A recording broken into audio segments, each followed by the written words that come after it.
Thémat, la chronique facile a 10 ans. Encore, me direz-vous? Oui, parce qu'après avoir fêté les 10 ans du blog de la chronique facile en 2019, 5 ans plus tard, je peux fêter dignement les 10 ans de sa déclinaison en format vidéo. C'est en effet au cours du printemps 2014 que j'ai lancé une série de vidéos qui deviendront la chronique facile. Puis la minute même, puis globalement un petit peu ce que je veux. Du coup, comme d'habitude, on va reparler de ce qu'était Internet il y a 10 ans.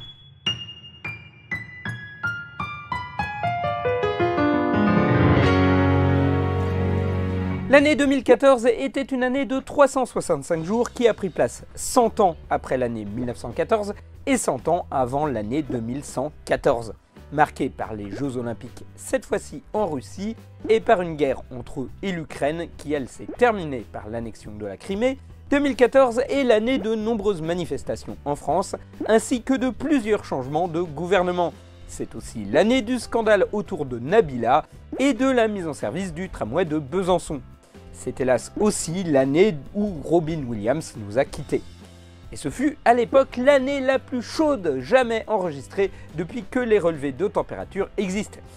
C'est un record qui sera battu par plusieurs autres années suivantes, dont la nôtre. Et en 2014, il y a eu aussi des mèmes. Mais ça, j'en ai déjà parlé. En effet, j'ai déjà fait une vidéo sur les meilleurs mèmes de l'année 2014. C'était mon premier récapitulatif de l'année, un truc que je lançais à l'époque et qui allait devenir une tradition. D'ailleurs, fait amusant, c'est la seule et unique fois que j'aurais pris assez de temps pour le faire arriver en décembre de l'année susdite, autrement que durant le mois de janvier de l'année d'après. Sauf que depuis 10 ans, il s'en est passé des choses. D'abord, je me dis que je pourrais parler de mèmes et de phénomènes Internet qui sont complètement passés sous mon radar à l'époque. Et puis, on pourrait se dire aussi que je pourrais parler aussi des mèmes que j'avais abordés fin 2014 et qu'on pourrait voir tous ensemble s'ils ont laissé une trace dans la culture Internet ou bien si tout le monde les a oubliés. Du coup, cela va faire une vidéo divisée en deux temps. Dans un premier temps, je vais vous parler des 6 mèmes que j'avais abordés il y a 10 ans, histoire d'en faire le bilan, et dans un deuxième temps, je vais rajouter 8 mèmes qui datent de 2014.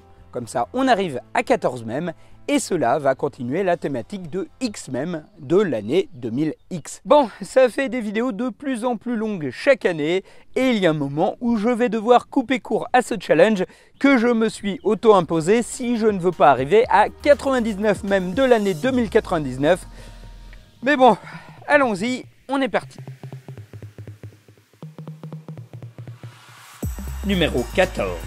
Pregnancy Test Edit. Le Pregnancy Test Edit consiste à prendre une personne d'animé et de rajouter ce calque par-dessus avec un doigt et un test de grossesse, ce qui semble montrer que celle-ci est enceinte et que la personne à laquelle elle s'adresse est le père. La blague fonctionne juste comme ça, quelle que soit l'humeur du personnage, quel que soit son genre, quelle que soit la personne qu'on met en face, même si c'est une marionnette, c'est drôle.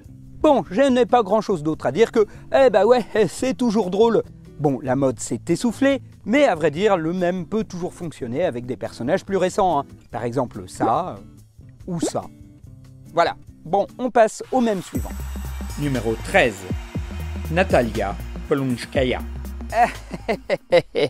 Et là, c'est bien plus problématique. Natalia Poklonskaya est une femme politique ukrainio-russe qui s'est fait connaître en 2014 suite à l'invasion de la Crimée lorsqu'elle fut nommée procureure générale de la péninsule le 11 mars 2014 par le gouvernement de Poutine. Le fait qu'elle soit une militaire, jeune et jolie, a lancé d'un seul coup une énorme vague de fanart autour d'elle, notamment en Japon ou en Chine, où le genre de la femme militaire moé a la cote. Rétrospectivement, ça me fait penser qu'en 2014, on n'en avait strictement rien à foutre de ce qu'il se passait en Ukraine.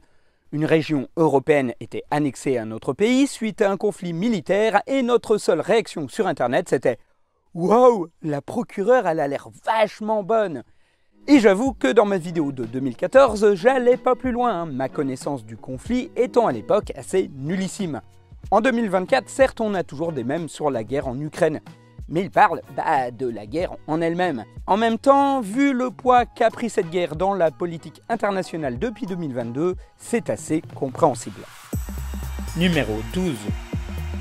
Luigi Death Stare. Dans le jeu vidéo Mario Kart 8, sorti en mai 2014, il y a la possibilité de voir les ralentis en fin de course. Or, lorsqu'on regarde Luigi, il semble lancer un regard menaçant, ce qui a fait marrer des internautes qui ont cherché à reproduire cet effet et amené de nombreux fanarts. Alors oui, c'est un mème complètement oublié, mais qui nous rappelle que Mario Kart 8 est sorti il y a 10 ans et qu'il s'en vend encore des kilotonnes tous les ans.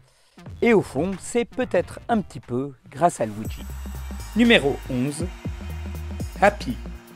2014 marque la sortie du film Moi Moche et Méchant 2, pour lequel Pharrell Williams avait composé une chanson Happy qui, comme vous en doutez, est un hymne à la joie.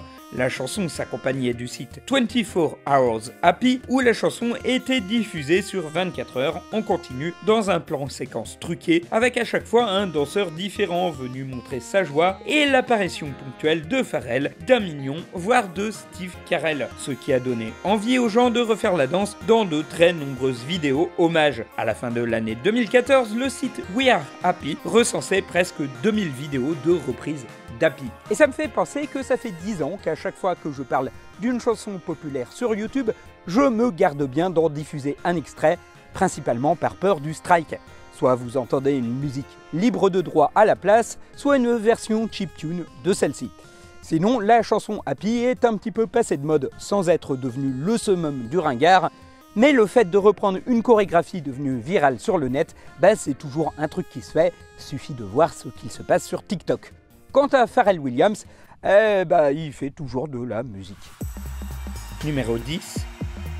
Le Ice Bucket Challenge. À l'été 2014, en soutien aux gens atteints de la maladie de Charcot, est né le Ice Bucket Challenge, un défi consistant à se filmer en train de verser ou de se faire verser un seau d'eau glacée sur la tête. Parmi les participants, on a trouvé aussi bien Mark Zuckerberg que Bill Gates, Oprah Winfrey, Justin Timberlake et toute une compagnie de célébrités. Le défi fut répété par des milliers de personnes jusqu'à ce que des abus et des problèmes soient rapportés par les médias. D'un côté, le Ice Bucket Challenge aura permis de rapporter plus de 100 millions de dollars pour la recherche, de l'autre, il aura causé de nombreux accidents et plusieurs morts. En fait, si d'autres challenges après celui-là ont été créés, aucun de cette même ampleur ne vit le jour. À vrai dire, très vite, la mode est devenue ringarde et lorsque d'autres challenges ou challenges supposés ont attiré l'attention des médias, c'est souvent à cause de leur dangerosité. Voire même, c'est devenu un bon moyen de faire du clic. Et comme je l'ai raconté ici ou là, c'est arrivé que des médias alertent des parents sur la dangerosité d'un challenge sur le net, alors que celui-ci n'avait fait aucune victime, voire même que celui-ci n'existait même pas du tout. On peut donc considérer cette mode comme morte et enterrée. Numéro 9. Twitch Plays Pokémon. Le 12 février 2024 sur Twitch, un programmeur australien anonyme crée un stream particulier. Par une bidouille, il permet aux joueurs de contrôler une partie de Pokémon rouge à partir des commandes du chat, les joueurs choisissant les touches sur lesquelles appuyer. Le jeu tourna au bazar complet, ce qui fut assez hilarant pour tous les spectateurs qui devenaient joueurs à leur tour. Au pic de sa gloire, le stream attira 36 millions de personnes. Mais le pire, c'est que malgré l'anarchie, le jeu avança quand même, ce qui attira encore plus de monde à rejoindre cette partie aussi hilarante que bordélique, ponctuée de moments cultes, ce qui créa tout un lore avec ses propres gags. Le 1er mars 2014, après 16 jours de jeu, la partie fut enfin finie.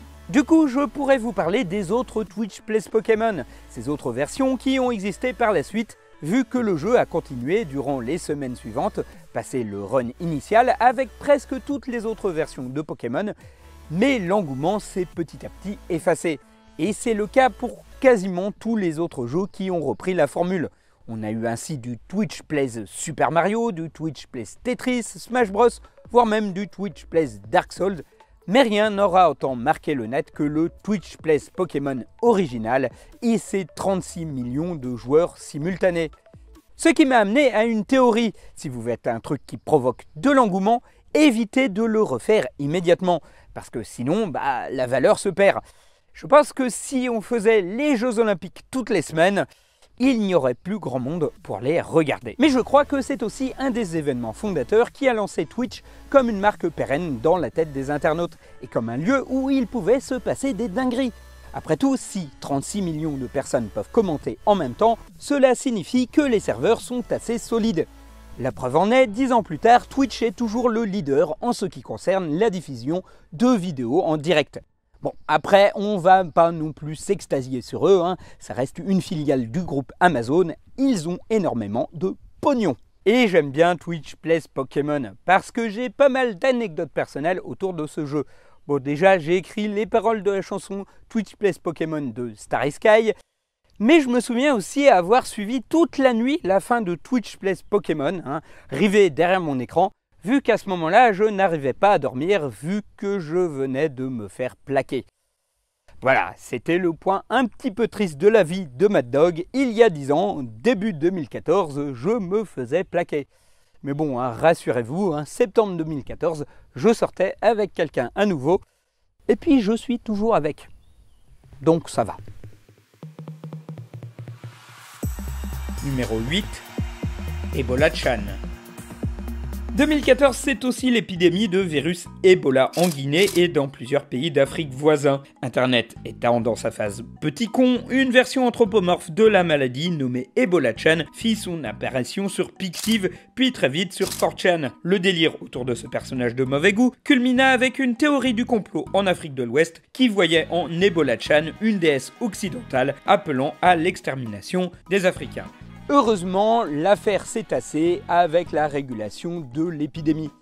Mais on peut le dire, Ebola Chan a donné le coup d'envoi des Gijinka et des concepts qui sont transformés sous forme de filles Moe.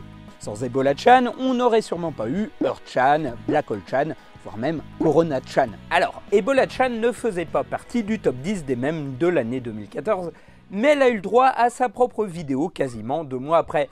Ce qui fait que je ne vais pas non plus en parler longuement, il y a déjà une vidéo sur ma chaîne là-dessus. Ce qui fait que ce mème n'est ni dans la catégorie mème du top 5 d'il y a 10 ans, ni dans la catégorie mème dont je n'avais pas parlé. Du coup, promis, à partir d'ici, on aborde de l'inédit. Numéro 7, Special Feeling. En février 2014, une séquence du journal télé japonais était ressortie sur Twitter. Dans un sujet sur une tempête de neige qui paralysait le Japon, l'intervieweur s'était arrêté sur un couple de Japonais se baladant sous un parapluie. Alors que l'homme se lance dans une déclaration expliquant qu'être sous la pluie avec son amoureuse lui donne l'impression d'être spécial, sa copine, sans doute embarrassée d'être filmée, se cache le visage dans une position qui rappelle une sorte de facepalm. La séquence va être détournée abondamment par les internautes dans des fanarts mettant en scène des couples célèbres de nombreuses licences, même si cela invoque des couples issus de parodies Yuri ou Yaoi. Bon, c'est un mème léger, mais il a un peu perduré dans le temps, et à vrai dire, ça m'arrive encore d'y voir quelques références ici ou là. Pour tout vous avouer, à l'origine, je n'avais pas prévu de parler de ce mème, mais il s'agissait d'un slot consacré à un sujet bien plus sérieux, à savoir le Gamergate. Mais j'ai vite laissé tomber parce que sur une pastille de quelques minutes, il aurait fallu vous expliquer beaucoup de choses. Or, des gens l'ont fait bien mieux que moi, que ce soit en vidéo ou dans des articles. Et en plus, les mêmes liés au Gamergate sont soit de très mauvais goût, soit impossibles à comprendre sans une explication poussée. Et puis en plus, je vous ai déjà parlé d'Ebola Chan. Je vais peut-être me limiter à un seul truc problématique par vidéo. Numéro 6, Starter Pack Meme. L'expression Starter Pack ou Starter Kit désigne en anglais ce qu'on pourrait appeler un kit de démarrage, ou plutôt un pack du débutant. C'est ce dont vous avez besoin si vous voulez vous lancer dans une discipline. Si vous cherchez le mot sur Google, vous allez tomber immédiatement dans des Starter Packs ironiques, vous permettant de débuter dans le fait d'être une Karen, de tenir un restaurant de burgers bien trop cher ou d'être une petite ville de province. C'est devenu avec le temps un ensemble d'objets et d'images qui se rapportent au sujet donné, très souvent sur un fond blanc. Si l'idée traînait déjà sur internet, elle doit son origine à une image de septembre 2014 sur Twitter qui montrait le starter pack de la femme qui sort avec un black. Alors oui, c'est un petit peu de mauvais goût, mais depuis, le mème a produit des tonnes de vannes sur à peu près tout ce qui existe sur cette planète. Parce que, en fait, mine de rien, depuis le début de cette vidéo, lorsque je vous parle de tel ou tel mème, c'est souvent pour vous dire qu'il est passé de mode, que tout le monde l'a oublié, qu'on trouve ça ringard. Or celui-là, non. Et c'est ancré dans le temps, et l'on retrouve de temps à autre des gens pour poster ironiquement le starter pack de tel ou tel truc. Numéro 5. Too Many Cook. Attention, on entre dans le bizarre. C'est le 31 octobre 2014, pour Halloween, qu'est diffusé sur Adult Swim à 4h du matin le pilote d'une série nommée Too Many Cook. Le problème, il y a tellement de protagonistes dans la série que son générique dure plus de 11 minutes. D'ailleurs, il y a tellement de personnages que la série semble à la fois être une sitcom, une série policière, un soap opéra, une série de science-fiction et un dessin animé. Pire, un serial killer se cache à l'intérieur du générique et commence à massacrer les acteurs au fur et à mesure qu'ils sont présentés à l'écran. Et là, je ne vous ai expliqué que les premières minutes du générique, puisqu'après ça part carrément dans l'horreur, puis dans le méta, voire le surréalisme. Le titre de Too Many Cook ne vient pas par hasard, elle parodie l'expression Too Many Cook Spoil the Broth, qui peut se traduire par trop de cuisiniers gâchent le plat. C'est l'idée que si tu as trop de personnes sur un même projet, celui-ci risque de devenir pas terrible, car tout le monde se refile la responsabilité. Du reste, le petit pastiche, bien que diffusé au beau milieu de la nuit, se partagera très vite sur les réseaux sociaux où il va acquérir un statut culte. Bien vite viendra des parodies comme Too Many Cookies, Too Many Kits, mais aussi beaucoup de fanart montrant le fameux serial killer du sketch et son visage dérangeant. Mais ça n'est pas la seule vidéo bizarre de l'année 2014. En effet, j'aurais pu vous parler de Mi, un clip japonais de Teddy Lloyds, en partie aidé par Hideaki Anno, montrant les fantasmes d'un otaku qui prennent une tournure très gore et dérangeante. Là encore, le clip viendra avec son lot de reprises et de fanart, notamment le chara-design de l'idole sur lequel fantasme le héros, qui est très facilement reconnaissable. Bah oui, je sais pas ce qu'il y avait cette année-là, mais les gens étaient au taquet sur l'horreur surréaliste. Et puisqu'on en est sur de l'horreur, on peut passer au numéro suivant. Numéro 4. Happy. Non mais ça, on en a déjà parlé, non? Numéro 4. Happy, la mascotte de McDonald's. Oh merde. En effet, c'est en mai 2014 qu'apparaît aux USA Happy, la mascotte des Happy Meal, qui ressemble à une boîte de hamburgers avec un grand sourire, ce qui le rend assez effrayant. Si vous avez l'impression que ça fait plus longtemps que ça qu'elle existe, c'est normal. Celle-ci était apparue en 2009 chez nous avant d'intégrer petit à petit les autres pays européens et d'apparaître en 2014 aux USA. D'ailleurs, elle ressemble assez étrangement aux mignons, elle possède le même type de mimique et de langage basé sur les borborigmes, au point que j'ai cru très longtemps que ça avait été créé par la même personne, française de surcroît. Du coup, je me dis que le fait que la mascotte arrivait aux USA la même année que la sortie de Moi Moche et Méchant 2 était un coup marketing de McDonald's pour pouvoir surfer sur la vague des mignons. Même si, quel que soit le but derrière la campagne, elle était foirée. Parce que les Américains vont détester, avec ses yeux globuleux et sarnés, son regard insistant et sa bouche pleine de dents figées dans un sourire bien trop joyeux, la mascotte fait peur. Et pour le prouver, les Américains vont se lancer dès le mois de mai dans de nombreux détournements, la montrant à la place de psychopathes et de monstres célèbres, ainsi que dans des creepypastas ou des YouTube poop. Cela n'empêchera pas McDonald's de continuer à faire vivre la mascotte pendant 5 ans, avant sa disparition en 2019. Ça y est, c'est fini, Happy est mort, et définitivement mort. Et vous, derrière votre écran, vous savez ce que vous pouvez faire. Numéro 3. Press F to pay respect. Rendons hommage à l'une des séquences les plus putassières de l'histoire du jeu vidéo.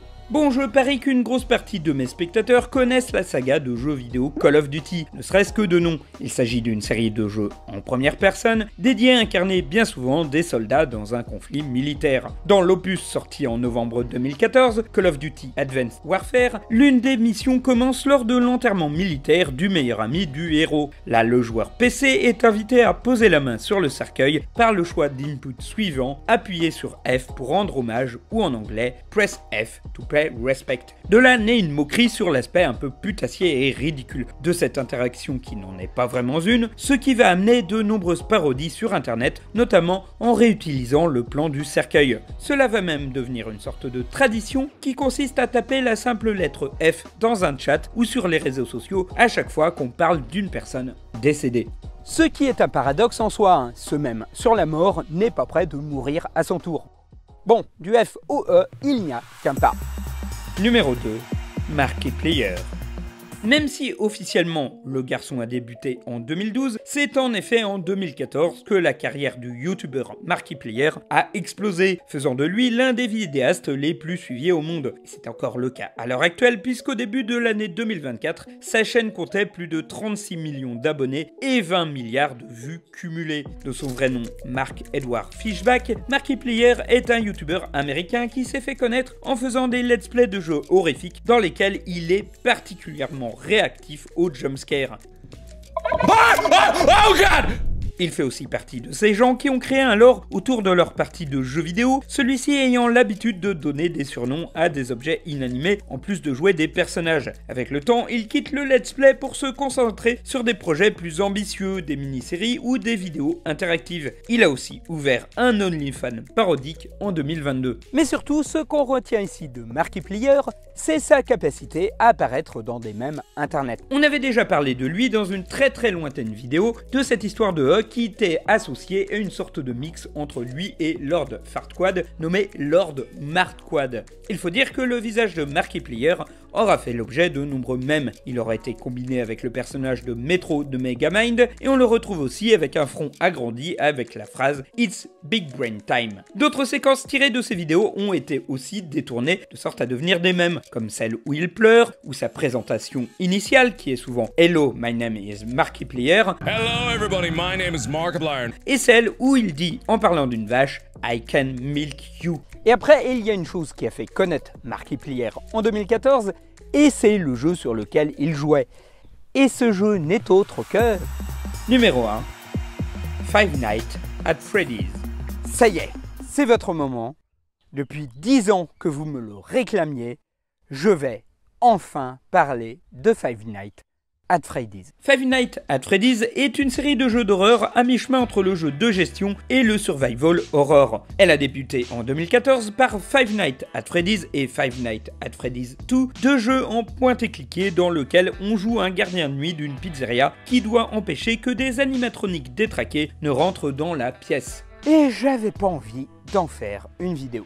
Parce que lorsque je fais une vidéo sur un sujet, j'aime bien savoir de quoi je parle. Si c'est une chanson, il faut que je l'écoute. Si c'est un film ou une série, il faut que je le voie. Et si c'est un jeu vidéo, il faut que j'y joue. Or, Five Nights at Freddy's, j'ai pas envie d'y jouer. Et c'est pas tant l'horreur qui me perturbe. J'ai joué à pas mal de jeux d'horreur dans ma vie. J'aime bien les ambiances glaçantes, le lore qui se crée et la sensation d'urgence des survival horror. Le seul truc que j'aime pas dans ces jeux, c'est les jumpscares. Or, les premiers Five Nights at Freddy's ne sont basés que sur ça. Tu dois gérer des boutons et des commandes pour éviter que les robots en forme d'animaux ne te chopent. Et s'ils te chopent, bam, jumpscare. Or, c'est tout ce qui a fait la renommée du jeu. Il n'est pas devenu célèbre parce que les gens y ont joué, mais parce qu'ils ont vu d'autres personnes le faire et que c'était rigolo de les voir sursauter. En vrai, j'aurais dû regarder un let's play de Markiplier, de PewDiePie ou de Caral. Ah non, tu rentres pas, tu restes là. D'où tu me fais des frayeurs comme ça, putain? Mais si Five Nights at Freddy's s'était arrêté à être juste un jeu horrifique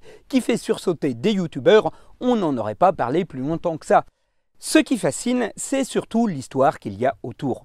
Car derrière ce jeu de pizzeria hanté, il y a tout un vivier de personnages récurrents, à commencer par Freddy Fazbear, l'animatronique en forme d'ours qui donne son nom au jeu, mais aussi Chica la poule, Bonnie la lapine et Foxy le renard, ce à quoi va s'ajouter au fur et à mesure des épisodes des tonnes de nouveaux animatroniques détraqués, au design tous plus ou moins inspirés, montant petit à petit le nombre à près d'une cinquantaine. Mais surtout, le lore du jeu est caractérisé par de nombreux éléments non expliqués, voire relativement obscurs, ce qui crée une forme de mystère. Et ça, il n'y a rien de mieux pour se créer une communauté, parce que les gens vont commencer à théoriser sur les éléments bizarres, des discussions vont se créer, ce qui entraîne une forme d'engagement, et ce qui va être propice à avoir une communauté fidèle. Nombreux sont les mystères qui émaillent le jeu. Que s'est-il passé en 1987? Qui a été mordu? Pourquoi y a-t-il des versions alternatives des animatroniques? Qui est l'homme en violet? Qui est William Afton? Et qui donne les instructions par téléphone? Petit à petit commence à se dresser une histoire horrifique à base d'enfants morts dans une pizzeria et dont le corps hante les animatroniques. Ceci dit, l'impression que l'histoire est réécrite au fil du temps et des opus pour chercher à faire plaisir aux fans n'est pas à exclure.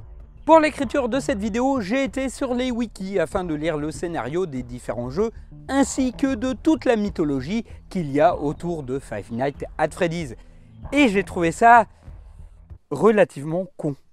Sans trop spoiler, ça implique que des gamins américains aient pu se faire tuer en toute impunité dans les années 80 et que pendant 30 ans, aucun policier n'aurait pensé à fouiller la pizzeria dans laquelle les gosses disparus allaient couramment.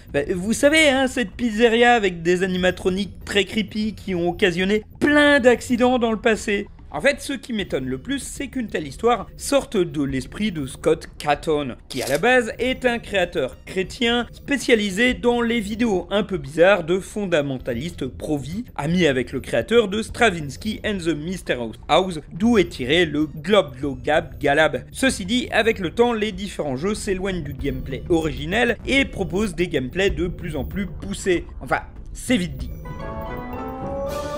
Il y a un bug? Non, je veux pas croire qu'il y a un bug. On va quitter, on va remettre la sauvegarde. Oui, t'inquiète. Imagine ta partie, elle est ruinée. Imagine, elle est buggée. Imagine, je passe cette porte et j'ai pas les dialogues de Vanessa. Imagine tout ce que t'as fait. Tu vas devoir recommencer.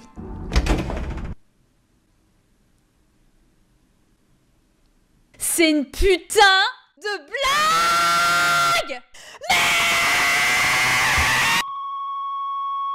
Et du coup, qui dit lore très fourni, dit grosse communauté internet qui suit, et donc ça dit beaucoup de même internet. On peut commencer par tous ces jeux parodiques qui réutilisent le gameplay mais qui changent les personnages. On trouve aussi les fangames Five Nights at Fuckboys, une série de jeux sous RPG Maker qui ont eu leur petit succès dans lequel on joue les animatroniques qui doivent défoncer les caméras. Le jeu se fait aussi remarquer pour son humour et ses dialogues vulgaires. Chaque mascotte a eu le droit à son petit mème attribué entre Chica qui rise, Bonnie qui danse le floss ou Freddy, la parodie nulle de Freddy.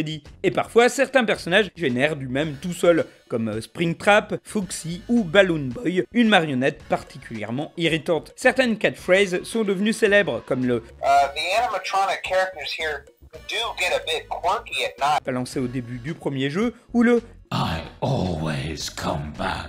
Même le ventilateur que l'on voit sur le bureau dans le premier jeu a eu le droit à des détournements. Et on ne compte pas les créations de fans qui ont fait leur vie au point de devenir quasiment plus célèbres que le jeu. Les plus connues étant deux chansons de 2014 du groupe The Living Tombstone. La première c'est Five Nights at Freddy's Song, mais la seconde c'est The Man Behind the Slaughter, qui résume le lore des deux premiers jeux par le prisme de la mère d'une des victimes. Ce qui fait que cela parle d'un homme pourpre qui enlève des enfants et que l'on surnomme l'homme derrière le massacre, ce qui va inspirer pas mal de détournements. Ce qui est terrible avec Five Nights at Freddy's, c'est qu'à l'image de ses protagonistes qui semblent revenir sans arrêt malgré le fait qu'on pensait en être débarrassé, la licence refuse de mourir. On est en 2024 et il y a encore des tonnes de mèmes qui débarque. Et ce, malgré les polémiques qui entourent son créateur, entre ses idées politiques trumpistes et son supposé vol de contenu. Rien qu'il y a 2 ans, avec la sortie de Five Nights at Freddy's Security Breach, les fanarts se sont multipliés autour des nouveaux personnages. Les fans de Five Nights at Freddy's restent au taquet, et ça s'est vu avec la sortie du film dédié l'an dernier, qui, s'il a été démoli par la critique, fut un succès grâce à la fidélité de sa communauté. Et c'est là que je me rends compte qu'entre Too Many Cooks, Happy et Five Nights at Freddy's, on était surtout dans l'année du cauchemar. Voilà, ça y est, j'ai parlé de Five Nights at Freddy's dans la chronique facile. Depuis le temps que vous me le demandiez, vous pouvez tous être heureux, ça valait le coup de ressusciter cette émission 2 fois par an. Ce qui prouve que oui, même si je ne réponds pas souvent, je lis quand même vos commentaires. Enfin, ceux qui sont faits avec gentillesse et respect, évidemment. Et je vous enjoins à me parler des mèmes de cette année que j'aurais pu oublier. Les mèmes de 2014, il y en a encore pas mal et ils ne sont pas sur la liste. D'ailleurs, j'ai pas mis la main sur un véritable mème bien français, contrairement aux années précédentes. Mais bon, la liste était déjà bien remplie comme ça. Alors cette présente vidéo ne signifie pas pour autant que je vais aussi faire une rétrospective des 15 mèmes de 2015 en 2025. Non, ça on verra si l'humeur s'y prête. Mais si vous voulez savoir, n'hésitez pas à vous abonner et à mettre la cloche. Ce qui me fera plaisir, d'autant plus que vous êtes de moins en moins nombreux à être abonnés à cette chaîne. Comme mon rythme n'est pas très régulier, YouTube a tendance à me sanctionner, ce qui me déprime un petit peu. Pourtant, je continue à fournir des vidéos, même si c'est un rythme moins soutenu qu'auparavant. Mais bon, en septembre, mon fils sera tous les jours chez la nounou, il est possible que ça me libère un peu de temps. En attendant, si vous souhaitez soutenir la chaîne, il existe toujours le Patreon et le Tipeee, ainsi que la boutique sur mon blog afin d'acheter mes livres. Livres qui ne sont pas disponibles en convention en ce moment, vu qu'il n'est pas prévu que je fasse de convention dans l'année 2024. Sur ce, passez une bonne fin d'été et à la prochaine. Il y a maman dans le champ.